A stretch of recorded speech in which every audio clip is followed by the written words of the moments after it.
So I have decided to film a Pile of Possibilities film. Yes, my hair is a mess, and that's because I'm getting out of the screen for a second.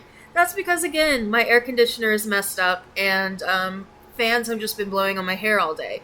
But get over it. You're here for the books. You're not here for my hair. And also, what is this? This is a couch. There is a couch in my apartment now. So yeah. So I thought I'd do a pile of possibilities for Q3 of Historathon. If you don't know what Historathon is, it is a year-long event where you read history from each quarter. So right now, we just finished the Middle Ages. I'm still going to keep reading the Middle Ages. And we have come to early modern era.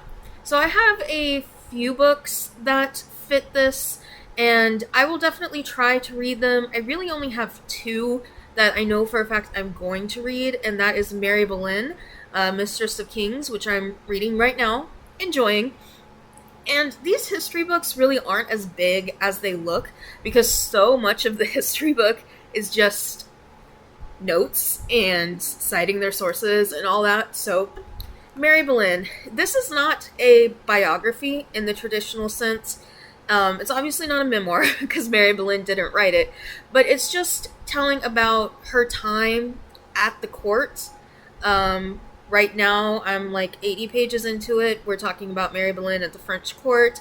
She's been known as like a very infamous whore. We've slut-shamed her for 500 years. Really, this author argues that she only really had a one law, and it wasn't like it was with Henry VIII, but I'll keep reading and we'll see. So the next book is The Children of Henry VIII, and I think this is going to go into each one of his children. Henry VIII had several children. I think he may have had 9, and then there are some other children that could have possibly been fathered by him. We don't know. So this is going to talk specifically about his children. I've actually thought about writing a little bit about his illegitimate son, Henry Fitzroy. I hope it gets into that, because he had actually thought of marrying his daughter Mary to Henry Fitzroy, so marrying her half-sibling. Not that incest has ever really been a thing. I mean, not been a thing for royalty, like, let's just look at the Habsburgs. But that's a little close in relation. That's not like third, fourth cousin.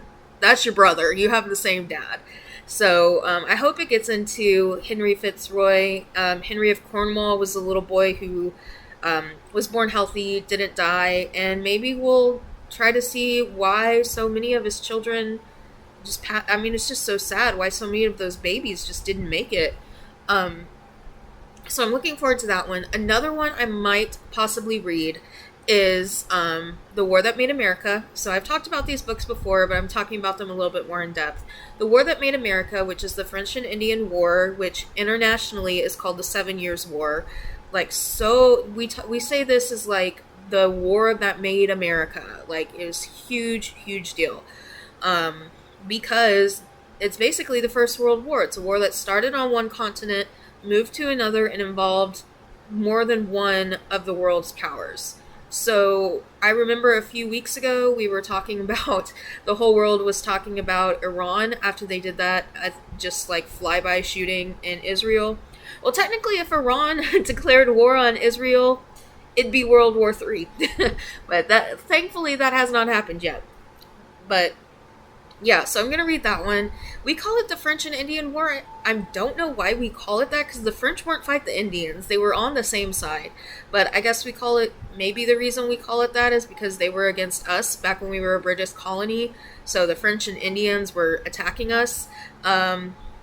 Fact, George Washington fought in this war for the British. And speaking of George Washington, I may do the biography of John Adams. John Adams is actually my favorite president.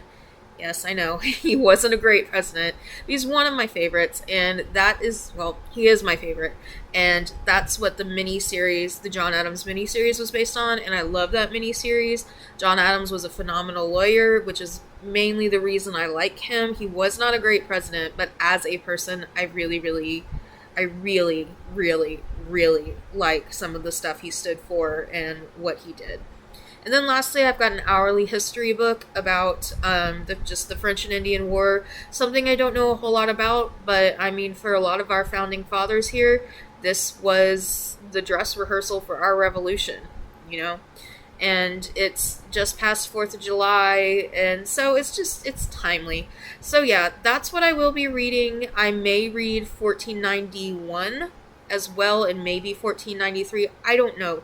As I've said, getting into the early modern era, unless we are talking about like the children of Henry VIII, or like people who knew Henry VIII, not even Henry VIII himself, just people who knew him, I don't have that much interest. It's not as big as a gap as ancient history, but it's in there. So those are my pile of possibilities. I probably want to read some more about the American Revolution. I do like histofic books set in the American Revolution, but I've never really read much historical, just history based around the Revolution. There's an old book I have that I got from the public domain called Boys of 76, which talks about the battles, and then of course next quarter will be 1820 to current, and I have a lot of books for that, and I'm pretty excited, and I want to get through my Middle Ages book as well. So this was just a quick pile of possibilities. It's very hot in here, and I'm hoping the air conditioner guy will come later today. See ya.